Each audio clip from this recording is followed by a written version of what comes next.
Handa na ba ang inyong mga puso para sa isang kwentong susubok sa inyong pananaw tungkol sa tiwala at kataksilan?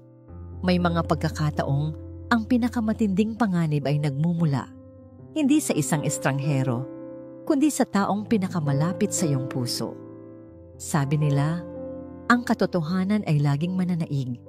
Ngunit paano kung ang katotohanan yon ay nakabaon sa ilalim ng mga kasinungalingan at ang tanging paraan para hukayin ito ay ang isugal ang sarili mong buhay? Halina't pakinggan natin ang unang kabanata ng kwento nina Hiraya at Sinag. Malakas ang buhos ng ulan sa labas ng Hacienda del Sol.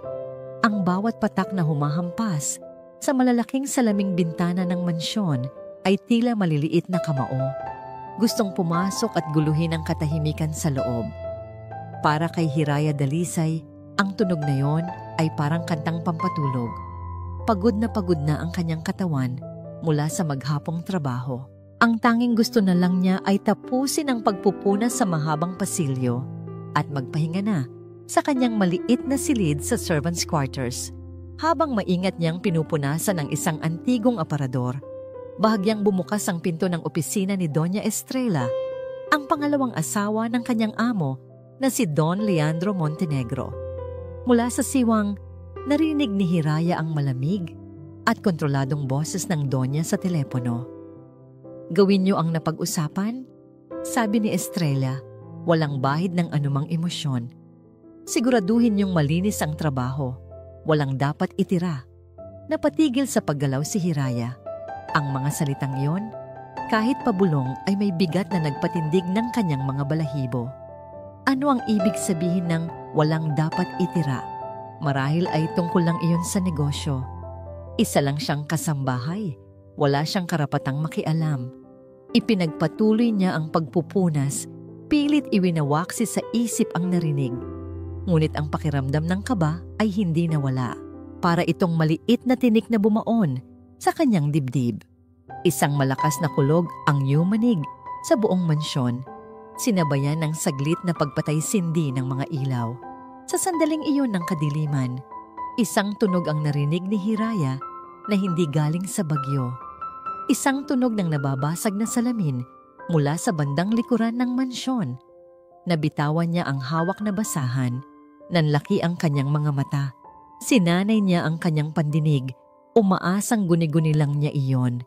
Ngunit sinundan iyon ng sunod-sunod na mahihinang kalabog na tila mga yabag na maingat na inihahakbang.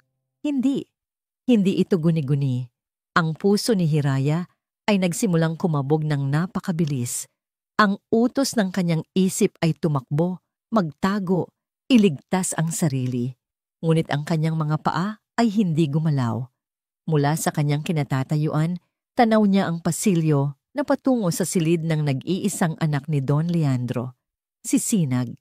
At doon, sa dilim ng pasilyo, nakita niya sila, 3 anino, lahat nakaitim, gumagalaw ng mabilis at tahimik. May hawak silang mga bagay na kumikinang sa manipis na liwanag mula sa bintana, mga baril na may silencer. At lahat sila ay papunta sa iisang direksyon, ang silid ni Sinag. Sa isang iglap, nawala ang lahat ng pagod sa katawan ni Hiraya.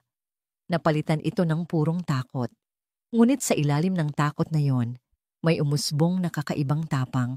Isang tapang na dulot ng kanyang utang na loob at pagmamalasakit sa mabait na binatang itinuring na siyang parang kapatid.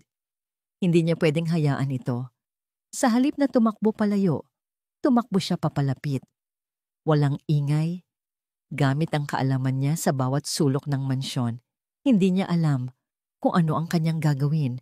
Paano niya lalabanan ang mga armadong lalaki, ngunit kailangan niyang gumawa ng paraan. Kailangan niyang gisingin si Sinag. Nang makarating siya sa tapat ng pinto ng silid ni Sinag, nakita niyang dahan-dahan nang pinihit ng isang lalaki ang seradura. Sa tabi niya, napansin ng kanyang mga mata ang isang mabigat at porselanang florera na nakapatong sa isang maliit na mesa. Walang pag-aalinlangan, binuhat niya ito. Nanginginig ang kanyang mga braso sa bigat, ngunit hindi niya ito inalintana. Puno ng determinasyon ang kanyang isip. Nang bumukas ang pinto at pumasok ang unang lalaki, sumunod si Hiraya sa likod nito na parang isang anino. Itinaas niya ang plorera ng buong lakas at walang awang ibinagsak sa ulo ng lalaki. Isang malakas na kalabog ang umalingaw-ngaw, sinundan ng pagbagsak ng katawan sa sahig. Nagulat ang dalawa pang kasama nito. Ang pagkagulat na yon ang naging pagkakataon para kay Hiraya. "Sinag! Gumising ka!" Sigaw niya, kasabay ng paghila sa braso ng binatang nagising sa pagkakahimbing. "Ano? Hiraya, anong nangyayari?" tanong ni Sinag. Litong-lito pa. "Wala nang oras para magpaliwanag. Sumunod ka sa akin." Hinila niya si Sinag pababa ng kama, palayo sa mga armadong lalaki na nagsisimula ng makabawi sa pagkabigla. Hindi sila dumaan sa pangunahing pinto. Sa halip, itinulak ni Hiraya ang isang malaking estante ng libro sa gilid ng silid na nagbukas ng isang maliit at madilim na lagusan, ang lihim na daanan ng mga katulong na tanging sila lang ang nakakaalam. Pumasok sila sa masikip na dilim, kasabay ng pagputok ng baril sa loob ng silid. Napatili si Hiraya, lalong hinigpitan ng hawak kay Sinag at kinaladkad ito sa mabilis na pagtakbo. Nakarating sila sa labas, sa gitna ng malakas na ulan na tila gustong hugasan ang lahat ng kasamaan sa gabing iyon. Nagtago sila sa likod ng malalaking halaman sa hardin, basang-basa, nanginginig sa ginaw at takot. Mula sa kanilang pinagtataguan, tanaw nila ang mga ilaw sa loob ng mansyon. "Sino sila? Magnanakaw?" tanong ni Sinag. Humihingal pa rin. Hindi makasagot si Hiraya. Ngunit ng isang lalaki sa mga umatake ang lumabas sa balkonahe ng silid ni Sinag. Saglit itong natanglawan ng ilaw. Nahagip ng mga mata ni Sinag ang kamay nito. Napatigil sa paghinga ang binata. Ang kanyang mukha ay napuno ng pagkalito at hindi makapaniwalang tingin. "Hindi!" bulong ni Sinag. Nanginginig ang boses. "Hindi maaari. Ang singsing na yan. Ang selyo ng pamilya. Kay Tito Samuel yan."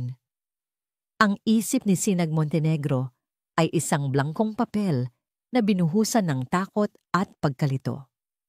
Ilang minuto pa lang ang nakalipas mula nang halos mapatay siya sa sarili niyang silid. At ngayon ay tumatakbo siya sa gitna ng gabi kasama ang anak ng kanilang kasambahay, si Hiraya. Ang bawat hakbang nila sa basang kalsada palayo sa Hacienda del Sol ay isang hakbang palayo sa nag-iisang buhay na kanyang kinagisnan.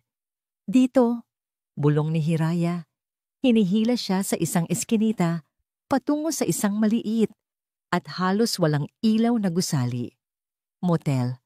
Pwede tayong magtago dito pansamantala." Sumunod lang si Sinag, walang lakas na magtanong. Ang pangalan ni Tito Samuel, ang matalik na kaibigan at business partner ng kanyang ama, ay paulit-ulit na umiikot sa kanyang isipan. Ang selyo ng pamilya nito sa singsing ng isa sa mga umatake. Paanong nangyari iyon?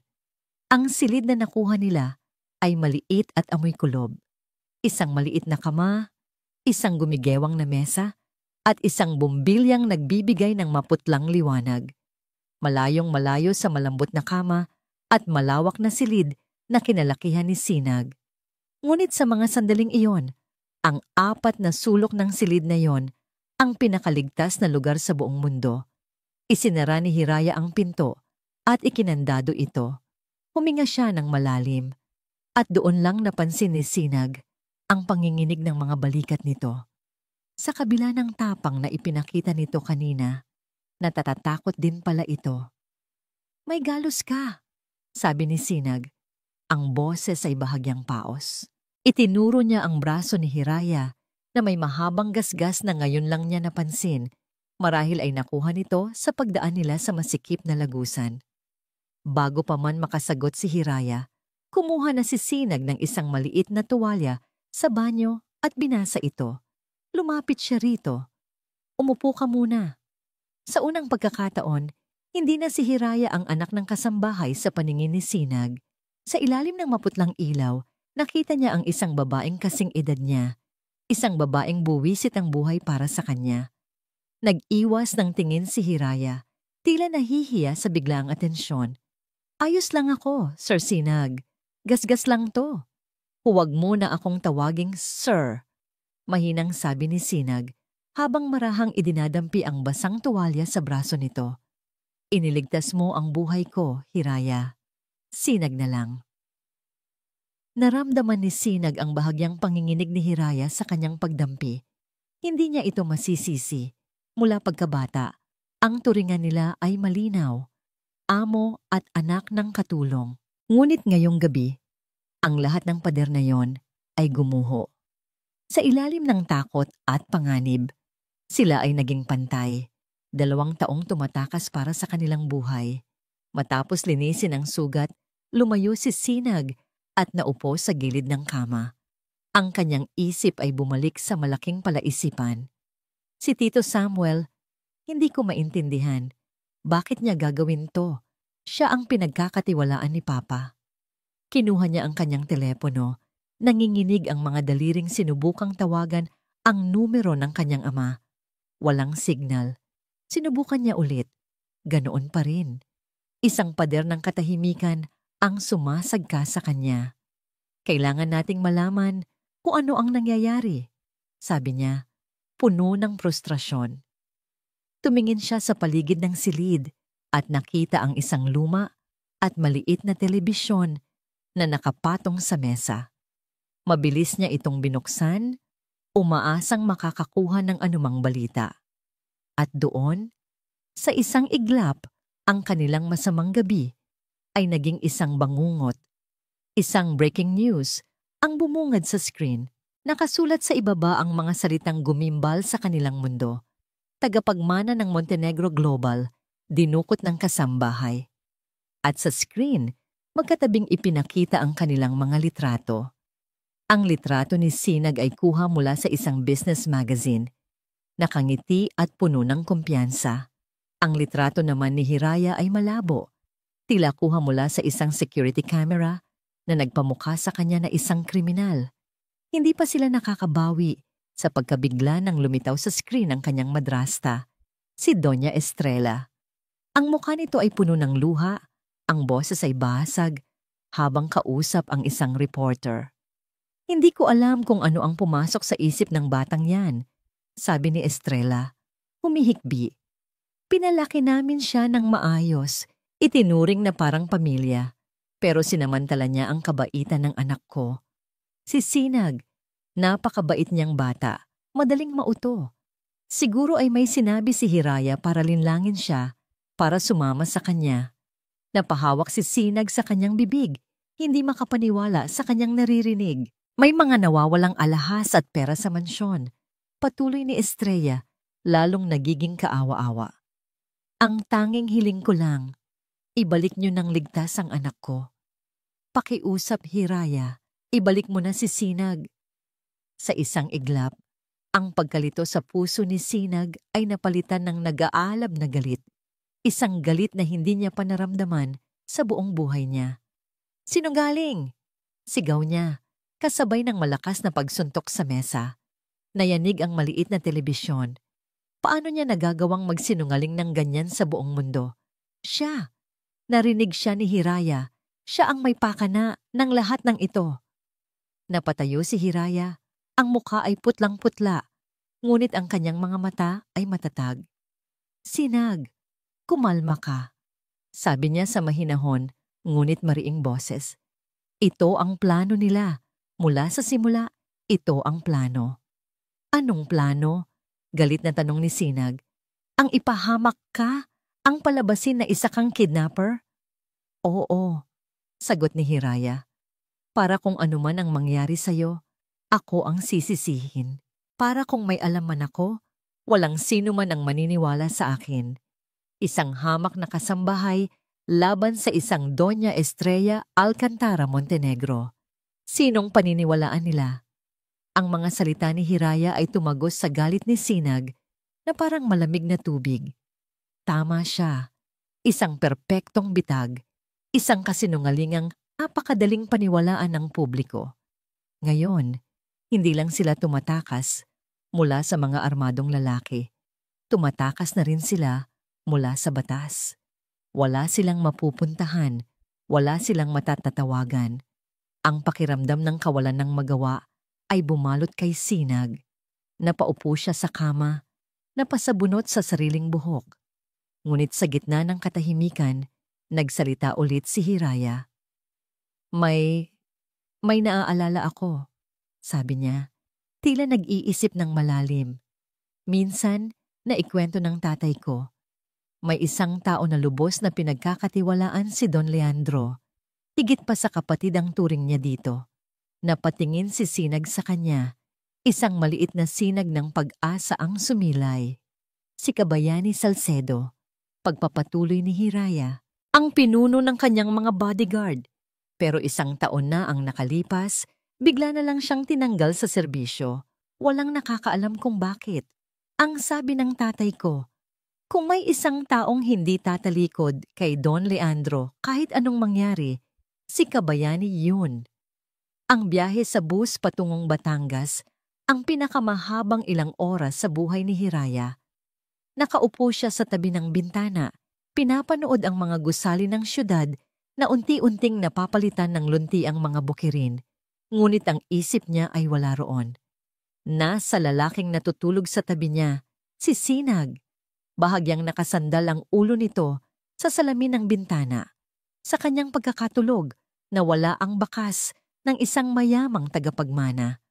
Ang nakikita ni Hiraya ay isang binatang pagod, takot at nalilito. Isang mabigat na responsibilidad ang biglang pumatong sa mga balikat ni Hiraya. Hindi na lang sarili niya ang kailangan niyang isipin. Ang tanging pag-asa nila ay ang isang pangalan. Kabayani Salcedo, isang pangalan mula sa mga kwento ng kanyang ama, isang anino mula sa nakaraan. Paano kung hindi nila siya mahanap? O paano kung, tulad ni Samuel, nagbago na rin pala ito? Nakarating sila sa isang maliit na bayan sa tabi ng dagat bago magtakip silim. Ang amoy ng alat ng dagat at ng mga isdang hinahango sa mga bangka ay sumalubong sa kanila. Nakahanap sila ng isang mumurahing paupahan para sa gabing iyon. Hindi tayo pwedeng manatili ng ganito, sabi ni Hiraya habang tinitingnan ang kanilang refleksyon sa maruming salamin. Ang mga mukha nila ay nasa lahat ng balita. Kailangan nating magbago ng anyo. Sa loob ng banyo, nakakita siya ng isang luma at kinakalawang na gunting. Walang pag-aalinlangan, kinuha niya ito at hinarap ang salamin. Sinimulan niyang gupitin ang kanyang mahabang buhok na umabot hanggang baywang. Ang bawat lagas ng buhok sa sahig ay tila pagtalikod sa dati niyang buhay. Lumabas si Sinag mula sa pagkakaupo sa kama nang marinig ang tunog ng gunting. Hiraya, anong ginagawa mo? Ang kailangan, simpleng sagot niya, hindi tinitigilan ang ginagawa. Nang matapos siya, ang dati niyang buhok ay hanggang balikat na lang at hindi pantay-pantay. Tumingin si Sinag sa kanya. Isang bagong emosyon ang lumitaw sa mga mata nito, paghanga. Kumuha si Sinag ng isang suklay. Hayaan mong ayusin ko, sabi niya. Maingat niyang inayos ang mga hibla, ginupit ang mga bahaging hindi pantay. Sa mga sandaling iyon, habang ang mga daliri ni Sinag ay bahagyang dumadampi sa kanyang batok, naramdaman ni Hiraya ang isang kakaibang kuryente. Ngayon, ikaw naman, sabi ni Hiraya. Pilit itinatago ang kanyang kaba. Inabutan niya si Sinag ng isang pares, ng kupasing maong at isang lumang t-shirt na binili niya sa ukay-ukay. Seryoso ka? Reklamo ni Sinag. Tinitingnan ang damit na tila isang basahan. Mas gusto mo bang makilala ka agad? Mataray na sagot ni Hiraya. Napilitang magbihis si Sinag. Nang lumabas siya, hindi napigilan ni Hiraya ang matawa. Ang binatang laging naka-designer clothes ay suot ngayon ang damit na mas bagay sa isang kargador. Nagulat si Hiraya nang tumawa rin si Sinag. Isang tunay na tawa. Sa unang pagkakataon, mula nang magsimula ang kanilang pagtakas. Ang tunog na yon, sa gitna ng kanilang sitwasyon, ay parang musika. Kinabukasan, kailangan nila ng pera. Walang nagawa si Hiraya, kundi gamitin ang kanyang mga natutunan sa paglaki sa probinsya. Pumunta sila sa palengke. Sa tulong ng kaunting pera na natitira sa kanya, bumili siya ng isang banyerang sariwang isda mula sa mga mangingisda. "Anong gagawin natin dyan?" tanong ni Sinag. Takip-takip ang ilong dahil sa amoy. "Magtitinda. Kailangan nating kumain," sagot ni Hiraya habang inaayos ang kanilang pwesto. Si Hiraya ay sanay na sanay. Ang kanyang boses ay malakas at masigla habang tinatawag ang mga mamimili. Ngunit si Sinag ay tila isang isda na iniahon sa tubig. Longlong siya, hindi alam ang gagawin. Nang utusan siyang magsukli, nalito siya sa mga barya. Nang subukan niyang buhati ng isang isda, nadulas ito sa kanyang kamay at bumagsak sa lupa, na ikinatawa ng mga tindera sa paligid. Sa halip na mainis, naramdaman ni Hiraya ang paghanga. Nakita niya ang pagsisikap sa mga mata ni Sinag. Ang tagapagmana ng ₱1 bilyong korporasyon ay hindi nagreklamo habang nag-aalis ng mga kaliskis ng isda. Nakita niya ang isang Sinag na handang talikuran ang lahat ng karangyaan para lang mabuhay. Habang nagliligpit sila, may isang lalaking matamang nakatingin sa kanila mula sa kabilang dulo ng palengke. Naramdaman ni Hiraya ang titig nito. Hindi ito ordinaryong mamimili. May kakaiba sa paraan ng pagmamasid nito. "Sinag, kailangan na nating umalis," bulong ni Hiraya. Hinila ang braso ng binata. Huli na ang lahat. Ang lalaki ay naglabas ng telepono at ilang sandali lang, 2 pang malalaking lalaki ang lumitaw at nagsimulang maglakad papalapit sa kanila. "Takbo!" sigaw ni Hiraya. Binitawan nila ang lahat at tumakbo. Sumiksik sila sa masisikip na eskinita ng palengke. Ang ingay ng mga sigawan, ang amoy ng mga panis na gulay, at ang bilis ng pagtakbo ay humahalo sa kanilang isipan. Lumingon si Hiraya at nakitang malapit na ang mga humahabol sa kanila. "Dito!" sigaw ni Sinag. Hinila siya sa isang pasilyong mas makitid pa. Ngunit ang pasilyo ay walang labasan. Isang pader ang sumalubong sa kanila. Napasandal sila rito, hingal na hingal, habang ang mga anino ng 3 lalaki ay humarang sa kanilang daan. "Wala na kayong tatakbuhan, mga bata," sabi ng isa sa mga lalaki. May ngisi sa labi. Napaatras si Sinag. Inilagay si Hiraya sa kanyang likuran. Handa siyang lumaban, kahit alam niyang wala silang pag-asa. Ngunit bago pa man makalapit ang mga lalaki, isang anino ang biglang nahulog mula sa bubong ng isang katabing bahay.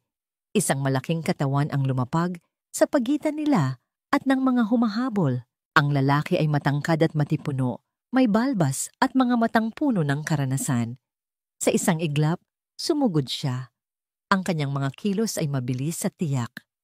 Isang siko sa panga, isang sipa sa tuhod, isang suntok sa sikmura. Sa loob lang ng ilang segundo, ang 3 humahabol sa kanila ay nakahandusay na sa lupa, walang malay.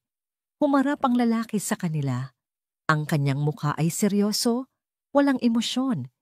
Tinitigan niya si Sinag mula ulo hanggang paa, tila sinusuri kung may galos o sugat ito. Pagkatapos ay bumaling ang kanyang tingin kay Hiraya, isang bahagyang pagkilala ang gumuhit sa kanyang mga mata. Humihingal pa rin, naglakas loob magtanong si Sinag, "Sa sino ka?" Ang lalaki ay hindi sumagot agad. Sa halip, yumuko ito at pinulot ang isang pitakang nalaglag mula sa isa sa mga lalaking walang malay. Binuksan niya ito at inilabas ang isang ID. Ipinakita niya ito sa kanila. Isang security ID mula sa isang ahensyang karibal ng kumpanya ng Montenegro. Mga tauhan sila ng kalaban, sabi ng lalaki. Ang boses ay malalim at magaspang, tila matagal nang hindi ginagamit. Hindi lang sila basta-basta mga kidnapper, mga profesional sila. Itinapon niya ang pitaka at muling humarap sa kanila. Ang kanyang mga mata ay tila nakikita ang lahat ng takot at pag-asang daladala nila. Matagal na kayong sinusundan. Mabuti na lang at nauna ako sa kanila. Dagdag pa niya. Naguguluhan pa rin. Nagtanong si Hiraya, ang boses ay nanginginig. Paano? Paano niyo po kami nahanap? Isang bahagyang ngiti, halos hindi mahahalata, ang sumilay sa labi ng lalaki. Isang nangiting malungkot, ngunit puno ng katapatan. Utos ng ama mo, Sinag, sabi niya. Ang tingin ay nakapako sa binata. Bago pa man mangyari ang lahat ng ito, sinabihan na niya ako. Hanapin mo ang anak ko. Bantayan mo siya. Kahit sa malayo. Ako yung anino na hindi mo nakikita. Nanlaki ang mga mata ni Sinag. Ang mga piraso ng palaisipan ay unti-unting nabubuo sa kanyang isip. Ang taong ito, ang boses na ito. Matagal na kitang hinahanap, binata, sabi ng lalaki. Itinatapik ang alikabok sa kanyang balikat. Ako si Bayani Salcedo at oras na para mag-usap tayo. Dinala sila ni Kabayani sa isang maliit na bahay kubo na nakatago sa gitna ng isang taniman ng niyog, malayo sa kabihasnan. Ang hangin ay sariwa at ang tanging ingay ay ang huni ng mga kuliglig. Ligtas sila. Sa wakas, ngunit para kay Sinag, ang biglaang katahimikan ay nagbigay daan lamang sa mas maingay na mga tanong sa kanyang isipan. Sa loob ng kubo, inabutan sila ni Kabayani ng baso ng tubig at ilang piraso ng tinapay. Tinanggap ito ni Hiraya nang may pasasalamat, ngunit si Sinag ay nakatayo lang sa isang sulok. Ang mga mata ay matalim na nakatitig sa lalaking nagligtas sa kanila. Salamat sa pagligtas mo sa amin. Simula ni Sinag, ang boses ay malamig at walang pasasalamat. Pero hindi ibig sabihin yan ay nakalimutan ko na. Napatigil si Hiraya sa pag-inom. Si Kabayani naman ay marahang naupo sa isang silyang yari sa yantok. Ang muka ay kalmado, na tila inaasahan na niya ang mga salitang ito. Ano ang hindi mo nakalimutan, binata? Mahinahon niyang tanong. Bakit? Diin ni Sinag, ang galit na pinipigilan niya mula pa kanina ay nagsimula ng kumawala. Bakit ka umalis? Bakit mo iniwan si Papa? Ikaw ang kanang kamay niya. Ikaw ang pinagkakatiwalaan niya ng higit kanino man. Pero noong mga panahong kailangan ka niya, bigla ka na lang nawala. Tumayo si Sinag. Ang mga kamao ay nakakuyom sa kanyang tagiliran. Alam mo ba kung gaano siya nalungkot? Para siyang nawalan ng kapatid. At ngayon, bigla kang susulpot na parang isang bayani. Nasaan ka noong nagsisimula pa lang ang lahat ng to? Sinag, tama na. Pakiusap ni Hiraya. Ngunit tiningnan lang siya ni Sinag. Itinaas ni Kabayani ang isang kamay. Pinapahiwatig kay Hiraya na hayaan lang ang binata. Hinarap niya si Sinag. Ang mga mata ay hindi natitinag. Puno ng lungkot na tanging isang tapat na kaibigan lang ang makakadama. Tapos ka na? Tanong ni Bayani. Nang hindi sumagot si Sinag, tumango siya. Nauunawaan ko ang galit mo, pero may isang bagay kang dapat malaman. Huminga siya ng malalim at ang sumunod na mga salitang binitawan niya ay yumanig sa mundo ni Sinag. Hindi ako tinanggal, Sinag. Nagpatanggal ako. Napakunot ang noo ni Sinag. Ano ang ibig mong sabihin? Sa halip na sumagot, tumayo si Kabayani at may kinuha sa ilalim ng kanyang papag. Isang manipis na folder. Inilapag niya ito sa maliit na mesa. Ang papa mo ay matalino, Sinag. Mas matalino kaysa sa inaakala ng marami, sabi ni Bayani. Naramdaman na niya. Naramdaman na niyang may mali kay Estrella ilang buwan bago pa man siya magkasakit ng malubha. Ang mga biglaang pagbabago sa negosyo, ang mga taong ipinapasok ni Estrella sa kumpanya, nagsimula siyang magduda. Binuksan ni Bayani ang folder. Ang laman nito ay mga litrato. Mga litratong malabo, kuha mula sa malayo. Pero malinaw na ang nasa litrato ay si Estrella na may kausap na mga taong hindi pamilyar kay Sinag, mga taong mukhang mapanganib. Pero wala siyang ebidensya, patuloy ni Bayani. At alam niyang hindi siya pwedeng kumilos ng hayagan.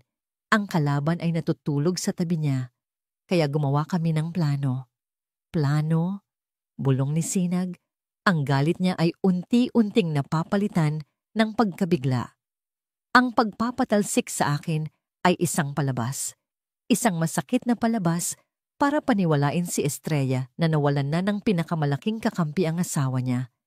Kinailangan kong umalis para makakilos ako sa labas, para mag-imbestiga nang hindi niya nalalaman, para maging mga mata at tainga ng papa mo mula sa malayo. Inilabas ni Bayani ang isa pang dokumento. Isang kopya ng medical records ni Don Leandro. Tingnan mo to. Ito ang opisyal na ulat ng doktor ni Estrella. Sinasabing may malubhang sakit sa puso ang papa mo. Pero ito, inilabas niya ang isa pang papel. Ito ang resulta ng isang blood test na palihim kong ipinagawa bago ako umali. Malinis. Malakas pa sa kalabaw ang papa mo noon. Ang lason na ibinibigay sa kanya ay dahan-dahan. Halos hindi matutuklasan maliban kung alam mo kung ano ang hahanapin mo. Napahawak si Sinag sa mesa para suportahan ang sarili. Ang lahat ng kanyang galit, ang lahat ng kanyang pagdududa kay Bayani ay biglang naging isang malaking alon ng hiya at pagsisisi. Ang taong inakala niyang traidor ay ang siyang pinakatapat pala sa lahat.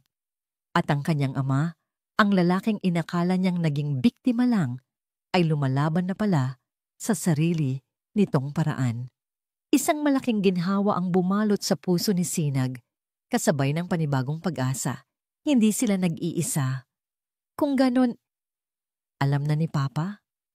May hinala siya, isang malakas na hinala, pagtatama ni Bayani. Kaya bago ang lahat, nag-iwan siya ng huling habilin sa akin. Isang fail-safe, kung tawagin niya. Kung sakaling may mangyari sa kanya at hindi kami magkausap, may isang bagay daw akong dapat hanapin. Isang bagay na maglalaman ng katotohanan. Ano ang bagay yun? Sabay na tanong ni Hiraya at Sinag.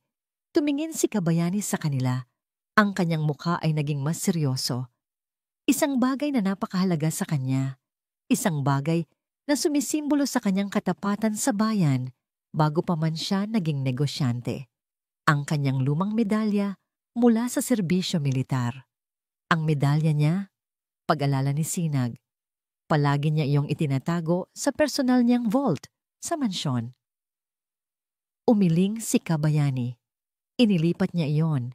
Alam niyang iyon ang unang lugar na hahanapin ni Estrella. Itinago niya ito sa lugar na alam niyang hindi nito basta-basta pag-iisipang halongkatin. Nasaan? Tanong ni Sinag.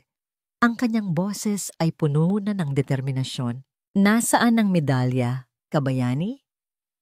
Tumingin si Kabayani ng diretso sa mga mata ni Sinag at ang sagot niya ay nagpadala ng malamig na kaba sa kanilang mga ugat. Kasabay ng nag-aalab na determinasyon, nasa pinakaligtas, ngunit pinakapanganib na lugar na maiisip mo, sabi niya, nasa loob mismo ng opisina ni Estrella sa Montenegro Tower. Ang Montenegro Tower ay isang higanteng tore ng salamin at bakal na tila humahalik sa kalangitan ng gabi. Para kay Hiraya Dalisay, ito ang teritoryo ng kaaway. At ngayong gabi, papasukin niya ito. Suot ang uniforme ng isang catering staff, puting damit at itim na bestida. Pakiramdam ni Hiraya ay isa siyang espiya sa isang pelikula.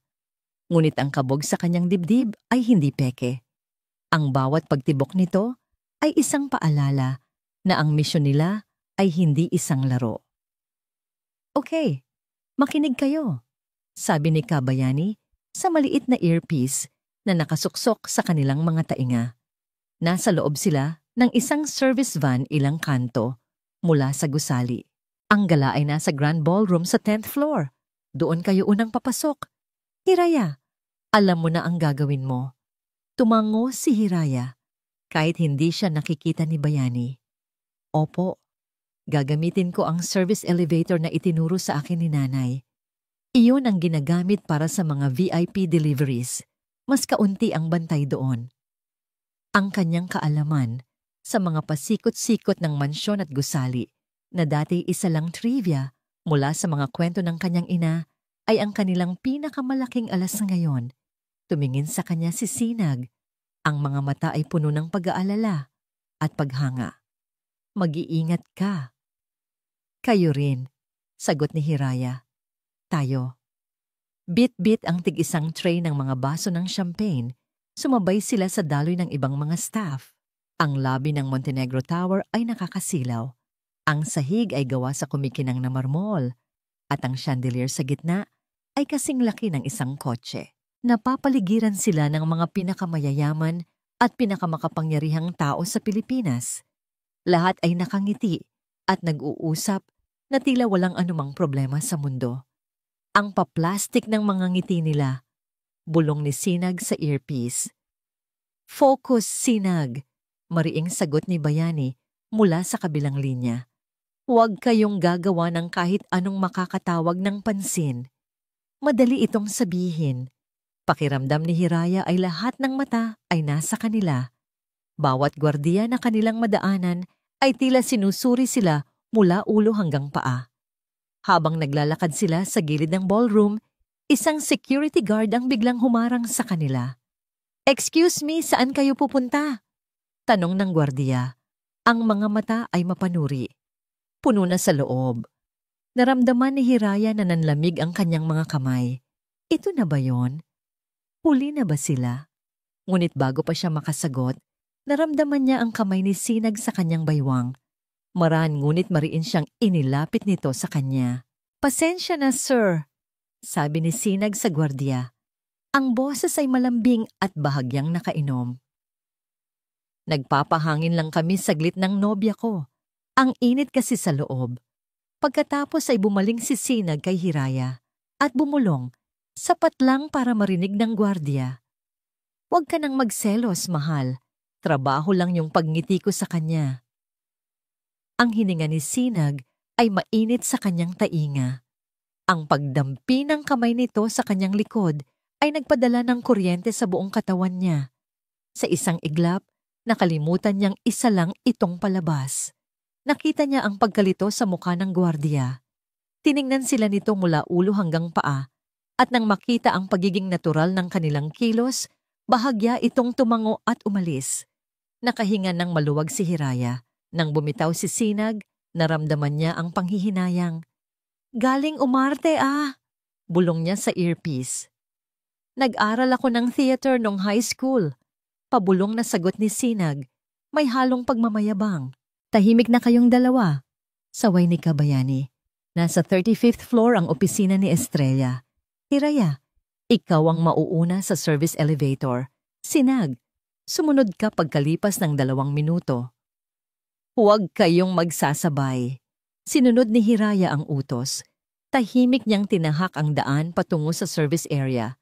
Pamilyar ang amoy ng floor wax at ang tunog ng mga industrial na bentilador. Ito ang mundo niya.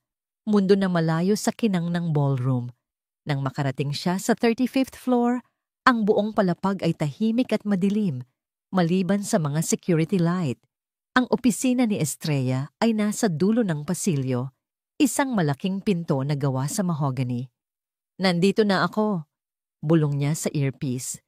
"Maghintay ka kay Sinag. Paparating na siya," sagot ni Bayani. Ilang sandali pa, dumating si Sinag. Ang kanilang mga anino ay humaba sa ilalim ng dim na ilaw. Magkasama nilang pinihit ang seradura gamit ang isang special tool na bigay ni Bayani. Bumukas ang pinto nang walang tunog. Ang opisina ni Estrella ay kahanga-hanga. May malawak na tanawin ng buong syudad mula sa salaming pader nito. Ngunit hindi sila naroon para mamasyal. "Nasaan ang vault?" tanong ni Hiraya. Itinuro ni Sinag ang isang malaking painting ng isang babae sa pader. "Nasa likod niyan."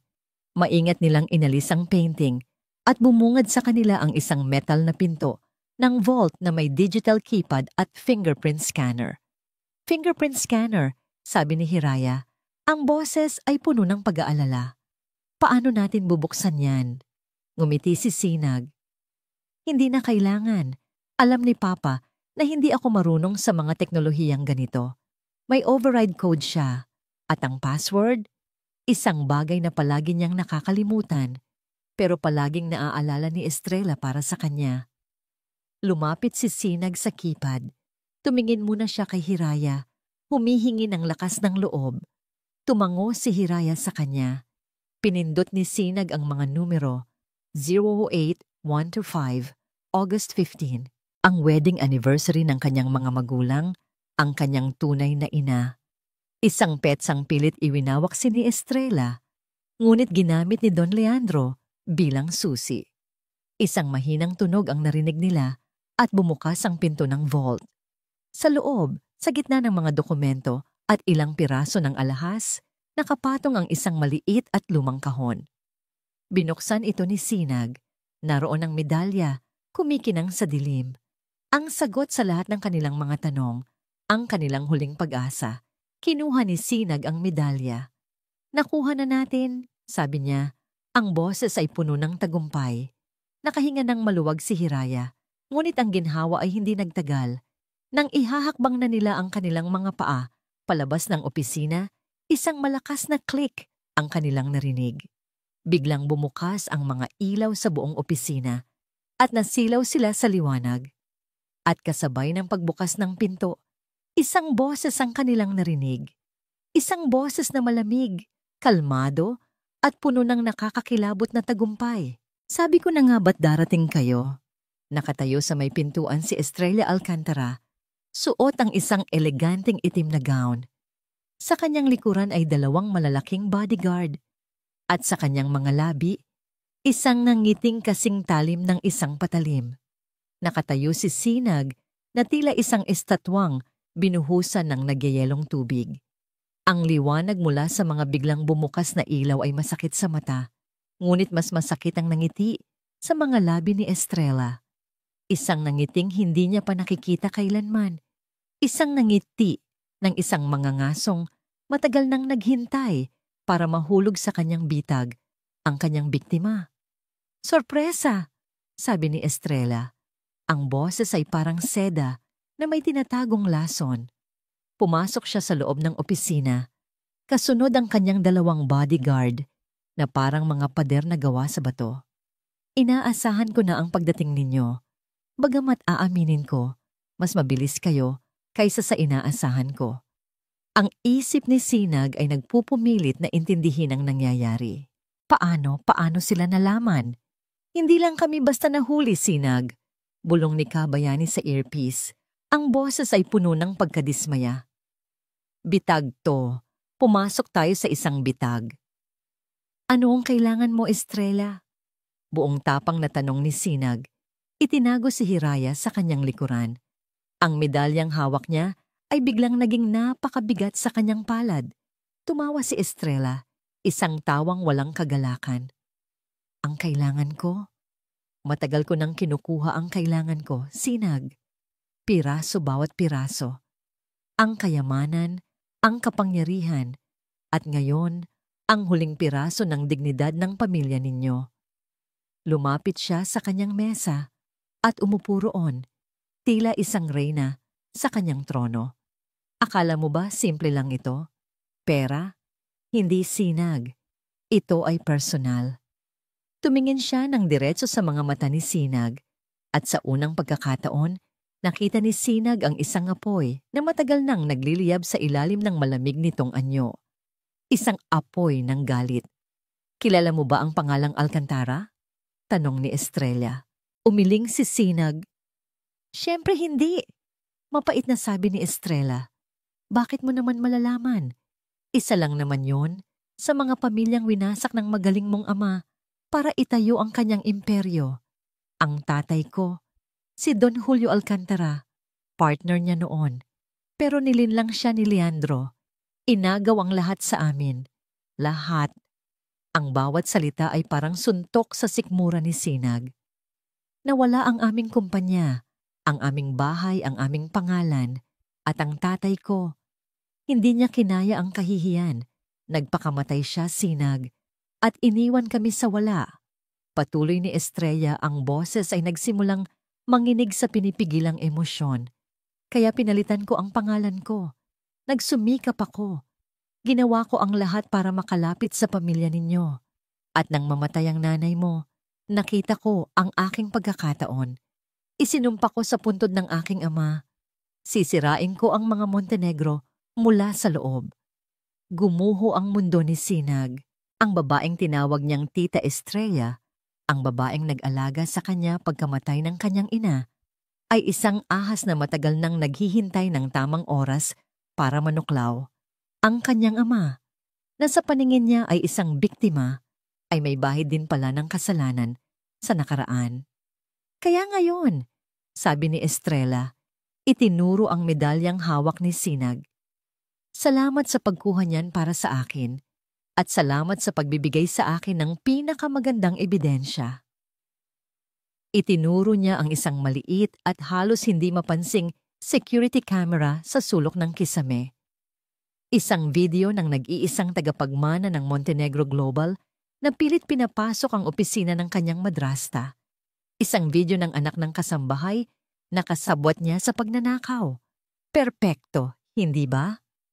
Sa mga sandaling iyon, habang si Sinag ay paralisado sa kanyang natuklasan, napansin niya ang isang kilos mula kay Hiraya.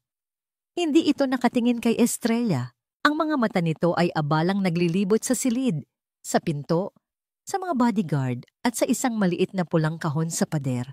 Ang fire alarm. Nakita ni Sinag ang determinasyon sa mga mata ni Hiraya. Bago pa man siya makapag-isip, kumilos na ito. Mabilis na dinampot ni Hiraya ang isang mabigat na paperweight na gawa sa salamin mula sa mesa ni Estrella at buong lakas na ibinato sa salaming takip ng fire alarm. Isang malakas na tunog ng nabasag na salamin ang umalingaw-ngaw. At sa isang iglap, isang nakakabinging alarma ang pumuno sa buong palapag. Takbo! Sigaw ni Kabayani sa kanilang mga earpiece kasabay ng pagsabog ng tubig mula sa mga sprinklers sa kisame. Nagulat ang mga bodyguard. Iyon ang pagkakataong kailangan nila. Hinawakan ni Sinag ang kamay ni Hiraya at hinila ito palabas ng opisina. Ang pasilyo ay napuno na ng mga taong nagsisigawan. Mga empleyadong nag-overtime na nagmamadaling lumabas. Ang gulo ay naging kanilang kakampi. Sa hagdanan, wag sa elevator. Utos ni Bayani. Tumakbo sila, basang-basa, bumabangga sa mga taong nagpapanik. Sa likuran nila, narinig nila ang sigaw ng mga bodyguard. Huwag ninyong paalisin! Habang tumatakbo sila sa isang koridor patungo sa fire exit, isang putok ng baril ang umalingaw-ngaw. Mas malakas pa sa tunog ng alarma. Naramdaman ni Sinag ang isang matinding kirot sa kanyang kaliwang braso na parang mainit na bakal na biglang tumusok dito. Napasigaw siya sa sakit, ngunit hindi siya tumigil sa pagtakbo. Hinila siya ni Hiraya. Ang takot sa mukha nito ay nagbigay sa kanya ng karagdagang lakas. Nakarating sila sa fire exit at bumaba ng ilang palapag ng pinakamabilis na kaya nila. Pagbukas nila ng pinto sa isang service floor, isang itim na van ang biglang huminto sa kanilang harapan. Bumukas ang pinto. Sakay! Sigaw ni Kabayani. Tumalon sila sa loob at bago pa man maisara ang pinto, humarurot na paalis ang sasakyan. Ang mga gulong ay umiskit sa basang semento. Sa loob ng van, habang papalayo sila sa ginintuang gusali, napatingin si Sinag sa kanyang braso na duguan. Hinila ni Hiraya ang laylayan ng kanyang uniforme at pinunit ito, ginawang pansamantalang benda. Ligtas sila, pero talo. Tumingin si Sinag pabalik sa Montenegro Tower at isang malamig na katotohanan ang tumama sa kanya. Hindi sila nakatakas. Pinatakas sila. Ang video, bulong niya, ang boses ay puno ng pait. Nasa kanya na ang video. Hindi lang niya kami nahuli. Binigyan pa namin siya ng patunay. Ang lugar na pinagdalhan sa kanila ni Kabayani ay isang luma at abandonadong bodega sa isang industrial na distrito sa labas ng syudad. Ang amoy ng kalawang at alikabok ang sumalubong sa kanila. Ipinark ni Bayani ang van sa loob at maingat na isinara ang malaking pintuan. Nilamon sila ng katahimikan at dilim. Sa liwanag lamang ng isang maliit na flashlight, ginamot ni Bayani ang sugat sa braso ni Sinag. Tahimik lang si Hiraya. Pinapanood sila. Ang muka ay isang blankong maskara na nagtatago ng nag-uumapaw na emosyon. Daplis lang yan, sabi ni Bayani, matapos lagyan ng benda ang braso ni Sinag. Pero kailangan nating umalis dito bago mag-umaga. Naupo si Sinag sa isang kahon na gawa sa kahoy. Ang kanyang mga balikat ay nakakrus. Ang kanyang tingin ay blangko. Ang sakit ng kanyang sugat ay walang-wala kumpara sa sakit ng kanilang pagkatalo. Talo na tayo, sabi niya. Ang boses ay mahina at walang buhay. Ito ang unang pagkakataon na narinig ni Hiraya ang pagsuko sa boses nito. Wala na. Nakuha niya ang lahat, ang kumpanya, ang tiwala ng publiko. At ngayon, may ebidensya pa siya laban sa atin. Ipinakita sa isang luma, ngunit gumaganang telebisyon sa sulok ang mukha ni Estrella. Muling umiiyak, ngunit sa pagkakataong ito, may kasama ng galit. Ipinapakita niya ang sira-sirang opisina at ang video footage ng kanilang pagnanakaw.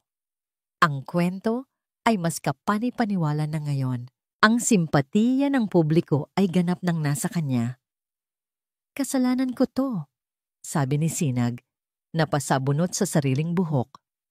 Tumingin siya kay Hiraya, ang kanyang mga mata ay puno ng pagsisisi. Idinamay pa kita dito, Hiraya. Pasensya na. Kung sumuko na lang kaya ako? Kung sasabihin kong nilinlang kita, baka sakaling palayain ka niya. Hindi nakasagot si Hiraya. Ngunit sa halip na matakot o magalit, isang kakaibang kapayapaan ang bumalot sa kanya. Lumuhod siya sa harap ni Sinag, hinawakan ng kanyang mga kamay. Ang mga ito ay malamig na parang yelo. Sinag, tumingin ka sa akin, mariin niyang sabi. Itinaas ni Sinag ang kanyang ulo. Sa dilim ng bodega, ang mga mata ni Hiraya ay may kakaibang kinang. Noong gabing iyon sa mansyon, pwede akong tumakbo. Pwede akong magtago at iligtas ang sarili ko. Pero hindi ko ginawa. Sabi ni Hiraya, ang bawat salita ay puno ng katapatan. At noong nasa opisina tayo kanina, pwede akong sumuko. Pero hindi ko rin ginawa. Dahil hindi na ito tungkol sa akin o sa'yo lang.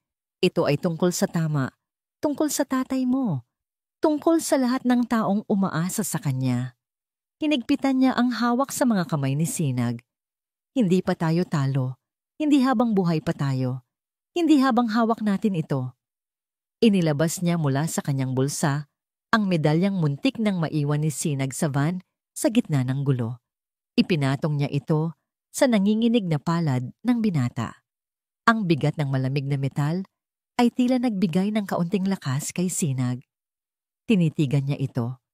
Ang huling habilin ng kanyang ama, ang kanilang huling pag-asa. Wala namang nakasulat, sabi niya. Ang boses ay puno ng pait. Isa lang itong piraso ng metal. Hindi sumagot si Hiraya. Kinuha niya ang medalya at sinuri itong mabuti sa ilalim ng liwanag ng flashlight. Ang kanyang mga daliri ay marahang kinapa ang bawat ukit, ang bawat gilid. Ang kanyang atensyon sa detalye na nalinang sa maraming taon ng paglilinis at pag-aayos ay nagsilbing kanyang sandata. Napansin niya ang isang bagay na hindi nila nakita kanina sa kanilang pagmamadali. Isang guhit na napakanipis sa gilid ng medalya. Hindi ito bahagi ng disenyo. Mukha itong siwang. Gamit ang kanyang kuko, sinubukan niyang buksan ito. Mahigpit. Kumuha siya ng isang maliit na kutsilyo mula sa first aid kit ni Bayani at maingat na isinuksok sa siwang. Isang mahinang click ang narinig nila. Bumukas ang medalya. Hindi ito solidong metal. Isa pala itong locket. At sa loob, sa isang maliit na espasyo na halos kasinlaki lang ng butil ng bigas, may isang bagay na nakalagay. Isang micro USB drive na patingin sina Sinag at Kabayani sa isa't isa, hindi makapaniwala. Ang lahat ng kanilang paghihirap, ang lahat ng panganib, nauwi sa isang maliit na bagay na ito. Agad na inilabas ni Kabayani ang isang luma at gasgas na laptop mula sa ilalim ng upuan ng van. Nanginginig ang mga kamay ni Sinag habang isinasaksak ang USB drive. Isang file lang ang laman nito. Isang audio file na may pangalang, "Para sa'yo, anak." Nagkatinginan silang tatlo. Huminga sila ng malalim at pinindot ni Sinag ang play. Isang pamilyar na boses ang pumuno sa katahimikan ng bodega. Ang boses ng kanyang ama, si Don Leandro Montenegro. Ngunit ang boses ay mahina, pagod, at puno ng pilit na katatagan. Bayani.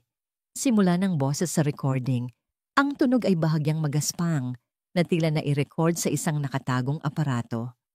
Kung naririnig mo to, ibig sabihin na bigo ako. Ibig sabihin, nagtagumpay siya. Mayroong mahabang katahimikan na sinundan ng isang malalim na pagbuntong hininga. Ang lason, nararamdaman ko na, araw-araw, paunti-unti, kinukuha nito ang lakas ko. Nagkukunwari akong walang alam. Ngumingiti ako sa kanya, pero sa loob, natatakot ako. Hindi para sa sarili ko, kundi para sa anak ko. Napahawak si Sinag sa kanyang dibdib. Ang bawat salita ng kanyang ama ay parang punyal na tumutusok sa kanyang puso. Alam kong marami akong pagkakamali. Ang pamilya Alcantara. Oo, Bayani, tama ka. Naging sakim ako noon. At ngayon, bumabalik sa akin ang multo ng nakaraan. Ngunit ang anak ko, si Sinag, wala siyang kasalanan. Huwag mong hahayaang pagbayaran niya ang mga kasalanan ko. Nagsimulang tumulo ang mga luha sa mata ni Sinag, ngunit hindi niya ito pinunasan. Ang medalya.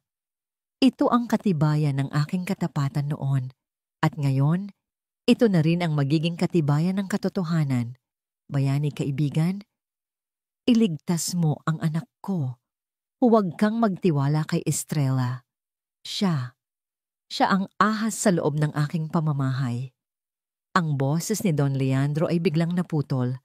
Sinundan ito ng isang mahinang tunog ng pagbukas ng pinto.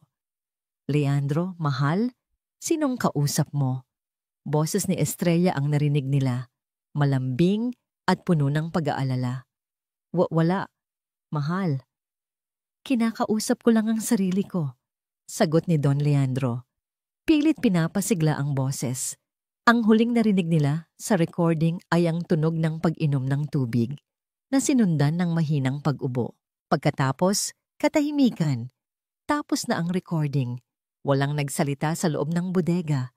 Tanging ang tunog lang ng pagpatak ng ulan at ang pigil na paghikbi ni Sinag ang maririnig. Ang recording ay hindi lang isang ebidensya. Isa itong mensahe ng isang amang nagpapaalam. Isang huling habilin na puno ng pag-ibig, pagsisisi at babala. Pinunasan ni Sinag ang kanyang mga luha. Ang kalungkutan sa kanyang mga mata ay unti-unting napalitan ng isang apoy. Isang apoy na mas mainit at mas mapanganib kaysa sa galit. Isang apoy ng purong determinasyon. Tumingin siya kay Hiraya, pagkatapos ay kay Kabayani. Ang mga mukha nila ay salamin ng kanyang nararamdaman. Hindi na sila mga biktima na tumatakas. Ngayon, sila na ang mga mangangaso. Alam na natin ang kailangan nating gawin. Sabi ni Sinag, ang kanyang boses ay hindi na nanginginig. Ito ay matatag, malamig, at handa na para sa huling laban. Ang madaling araw ay dumating ng walang anunsyo. Walang sikat ng araw na tumagos sa maruruming bintana ng bodega. Tanging isang mapusyaw na kulay abo na liwanag lamang ang nagsasabing panibagong araw na. Ngunit para kay Sinag, Hiraya at Kabayani, hindi sila natulog. Ang dilim ay hindi nagdala ng pahinga, kundi ng pagkakataon para magplano. Nawala na ang Sinag na puno ng pag-aalinlangan. Ang binatang nakaupo ngayon sa harap ng lumang laptop ni Bayani ay ibang-iba na. Ang kanyang mga mata, na dati malambot, ay matalim na ngayon.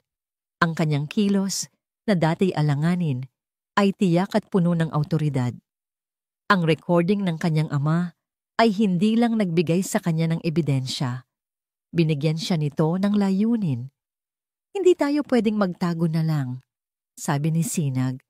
Ang kanyang boses ay umaalingaw-ngaw sa katahimikan. Tumingin siya sa dalawa niyang kasama. Kung gagawin natin yon, hahanapin at hahanapin niya tayo hanggang sa maubos tayo. Kailangan nating unahan siya. Kailangan nating ibalik ang laban sa kanya. Paano? Tanong ni Hiraya. Ang kanyang boses ay mahinahon ngunit ang kanyang mga mata ay nagpapakita ng parehong determinasyon. Nasa kanya ang media, nasa kanya ang lahat ng kapangyarihan. Pero wala sa kanya ang katotohanan, sagot ni Sinag, at iyon ang gagamitin natin. Tumingin siya sa screen ng laptop. Magpapatawag si Estrella ng isang press conference bukas ng umaga. Sigurado ako diyan. Gagamitin niya ang pagnanakaw natin para tuluyan ng makuha ang simpatiya ng Board of Directors at maideklarang unfit si Papa na mamuno. Ipapasa niya ang lahat ng kontrol sa sarili niya. At doon natin siya babanatan. Dagdag ni Kabayani, isang bahagyang ng ngiti ng paghanga ang sumilay sa kanyang mga labi habang pinapanood ang pagbabago ni Sinag. Ang binata ay nagiging leader sa harap mismo ng kanyang mga mata. Eksakto, sabi ni Sinag. Gagamitin natin ang sarili niyang entablado laban sa kanya. Isipin niyo, ang buong media, ang buong mundo ng negosyo, nakatutok sa kanya at sa kasagsagan ng kanyang pagsasalita, sa kasagsagan ng kanyang tagumpay, iparirinig natin ang boses ni Papa. Ang plano ay simple, ngunit napakapanganib. Kailangan nilang i-hijack ang live broadcast ng press conference. Kailangan nilang i-play ang audio recording para marinig ng lahat. Pero paano? Tanong ni Hiraya. Ang seguridad sa Montenegro Tower ay tiyak na mas mahigpit pa ngayon. Hindi natin kailangang pumasok sa gusali, sabi ni Kabayani, na kanina pa may tinatype sa sarili niyang telepono. May mga paraan at may mga taong may utang na loob pa rin kay Don Leandro. At mayroon ding mga taong may galit kay Estrella, sabi ni Sinag. Isang ideya ang biglang nabuo sa kanyang isip.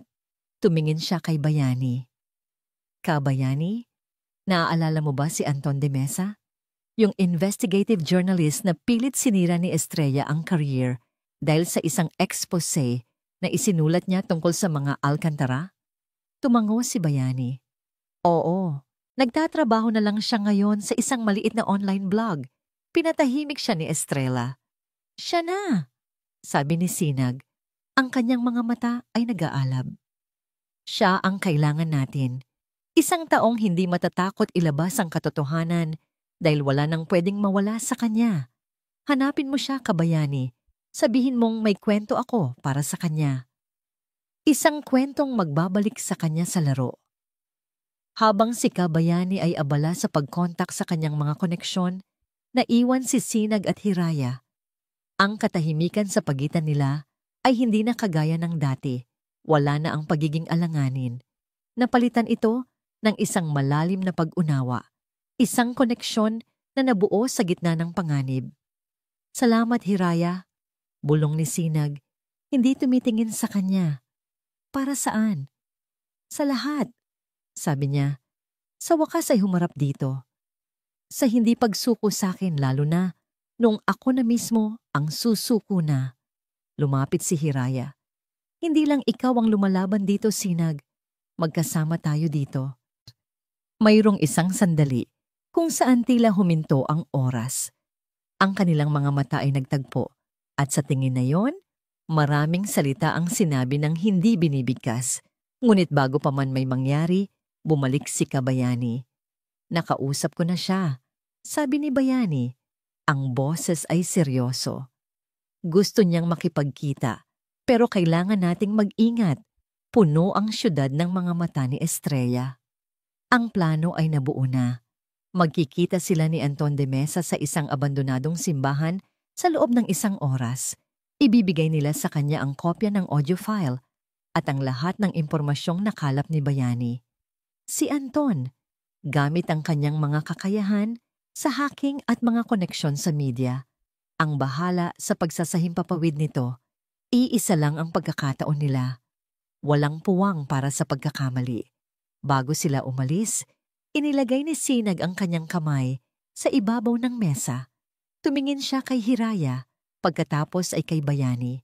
Inilagay din ni Hiraya ang kanyang kamay sa ibabaw ng kamay ni Sinag at sumunod si Kabayani. 3 kamay na magkakapatong, sumisimbolo sa kanilang pagkakaisa.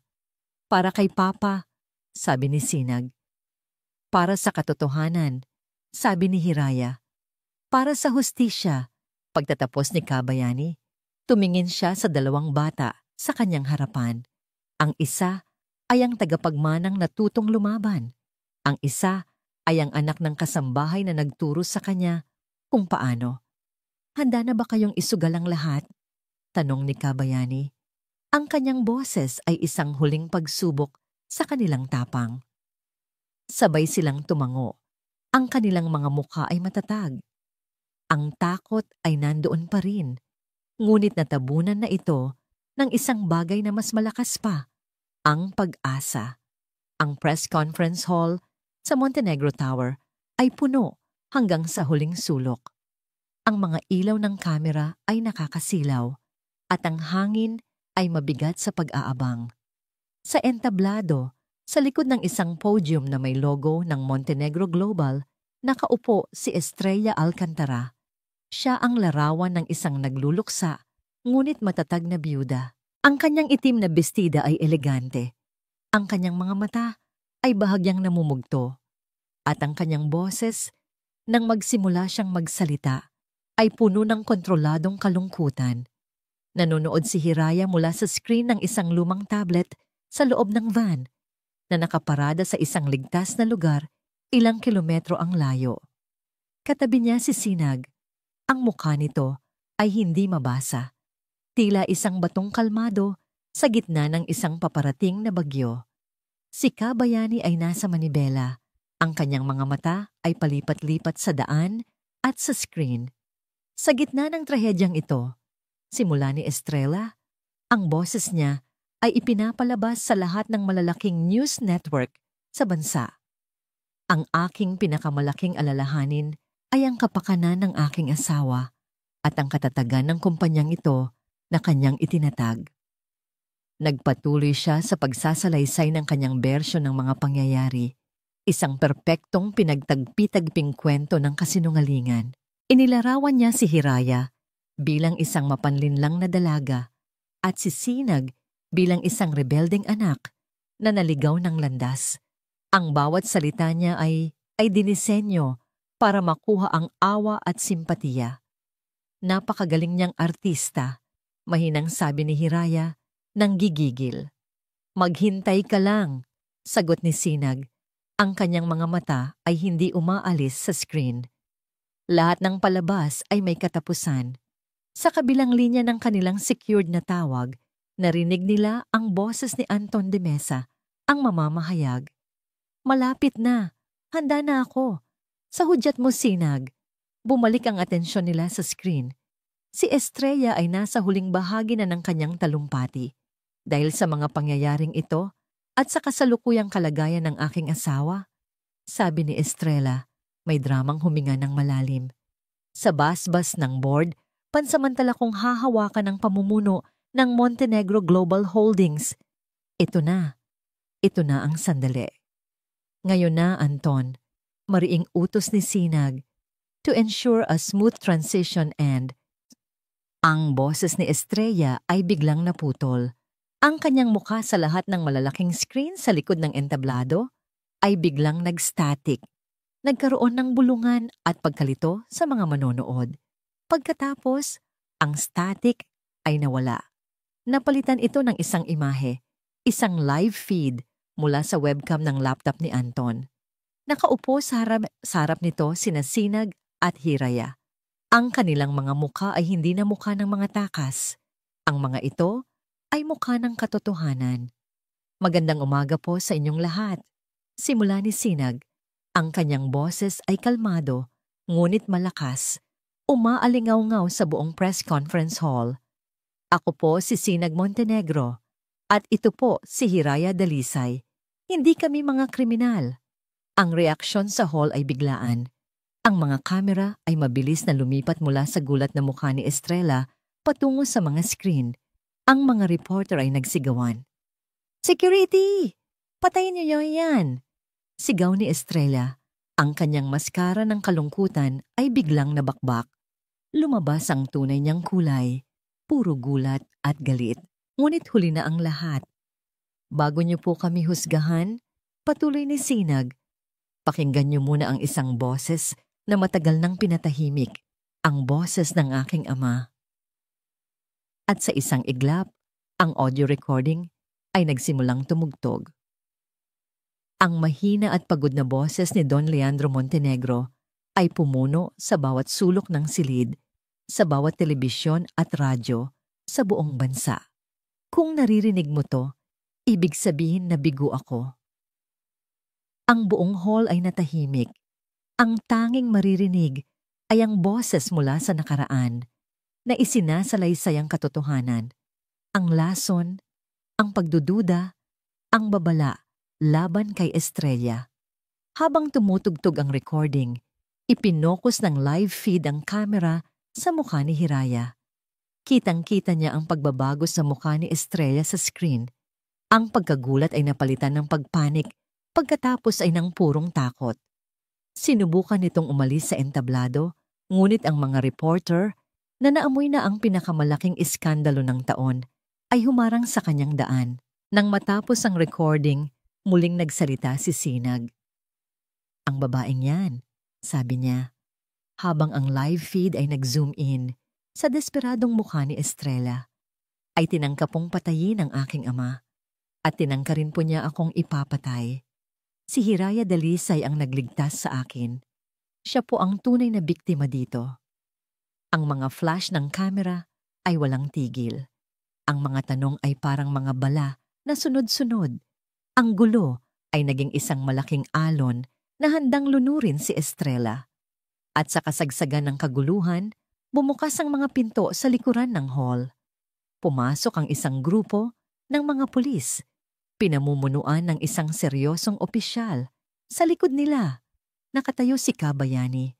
Ang kanyang mukha ay matatag. Tumango siya sa screen, isang senyas na tapos na ang misyon. Nilapitan ng mga pulis si Estrella sa entablado. "Estrella Alcantara Montenegro, inaaresto ka namin para sa kasong attempted murder at frustrated murder."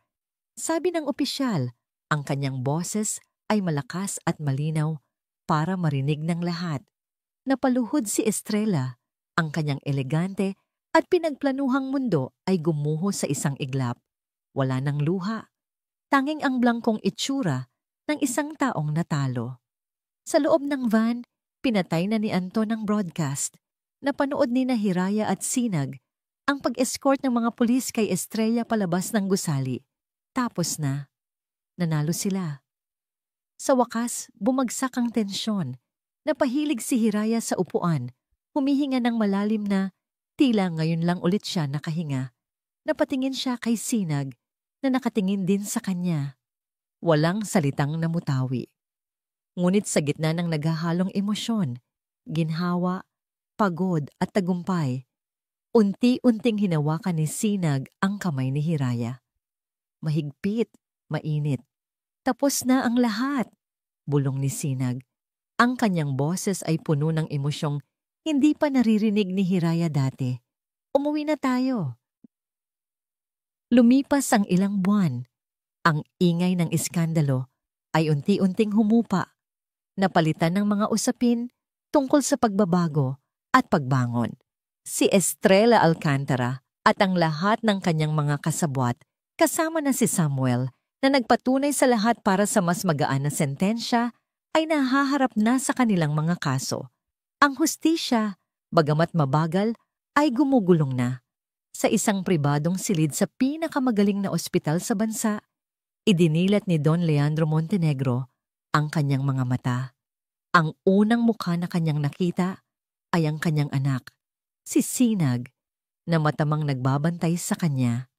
Mas payat na ngayon si Don Leandro, may mga guhit na ng pagod sa kanyang mukha, ngunit ang kanyang mga mata ay malinaw na. Wala na ang ulap na dulot ng lason. Anak, mahinang sabi ni Don Leandro, ang boses ay magaspang. Papa, sagot ni Sinag, hinawakan ng kamay ng kanyang ama. Welcome back. Walang masyadong salitang namagitan sa kanila. Hindi na kailangan. Sa isang mahigpit na hawak ng kamay, na iparating na nila ang lahat. Ang pagsisisi, ang pagpapatawad, at ang walang hanggang pagmamahal ng isang ama at anak. Tumingin si Don Leandro sa kanyang anak at ang nakita niya ay hindi na ang binatang inakala niyang kailangan pa ng proteksyon. Ang nakita niya ay isang leader. Ipinagmamalaki kita, sabi ni Don Leandro, at ang mga salitang yon ay sapat na. Naging abala si Sinag sa muling pag-aayos ng Montenegro Global. Bilang pansamantalang CEO, ang una niyang ginawa ay hindi ang maghanap ng bagong paraan para kumita, kundi ang maghanap ng paraan para itama ang mga mali. Nagtayo siya ng isang foundation sa ilalim ng kumpanya para tulungan ang mga empleyadong nangangailangan.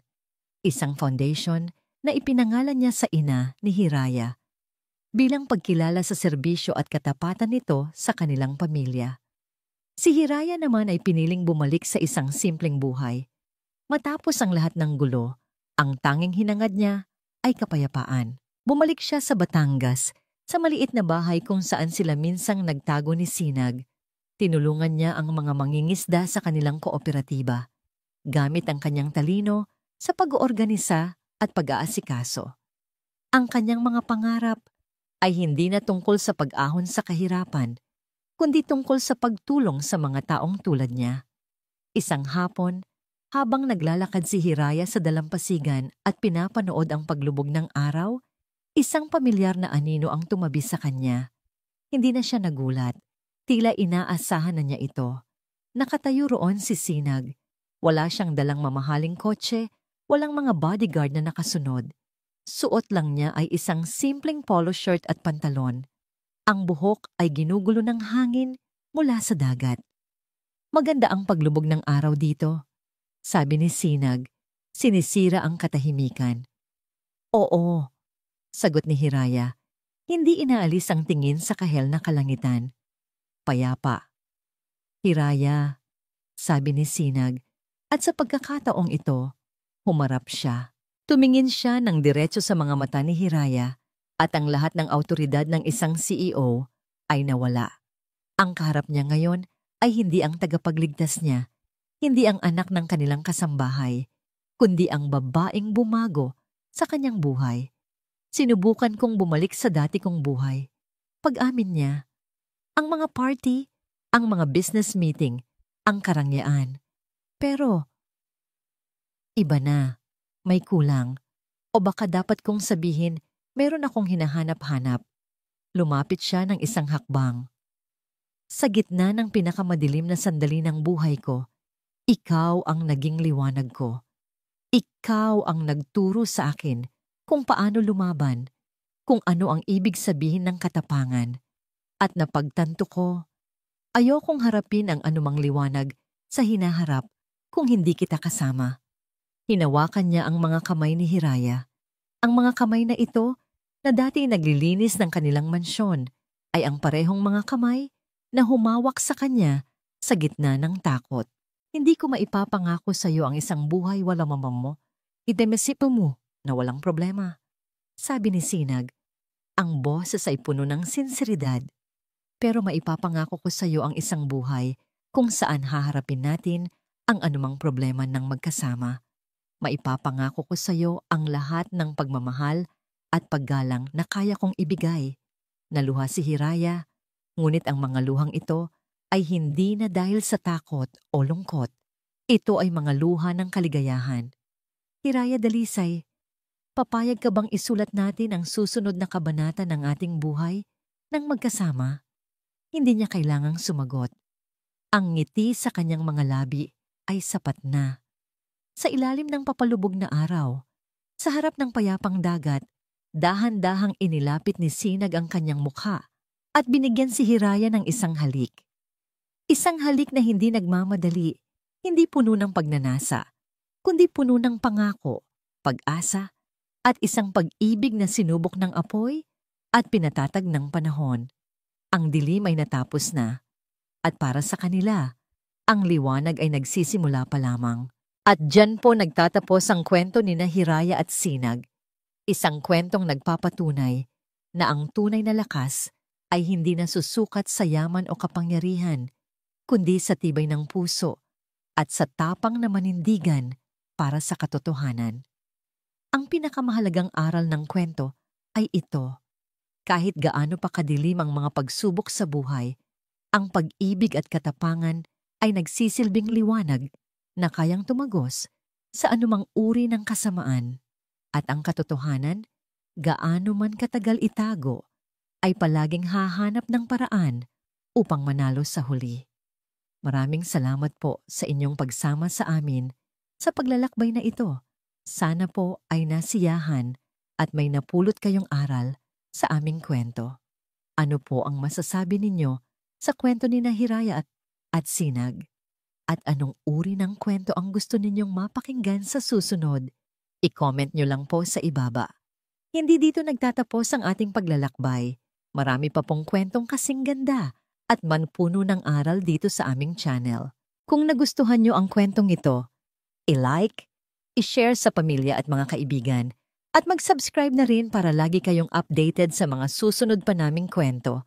I-click nyo ang notification bell para kayo ang unang makarinig kapag may bago kaming upload. Pagpalain po kayo ng Panginoon, kayo at ang inyong buong pamilya. Hanggang sa muli.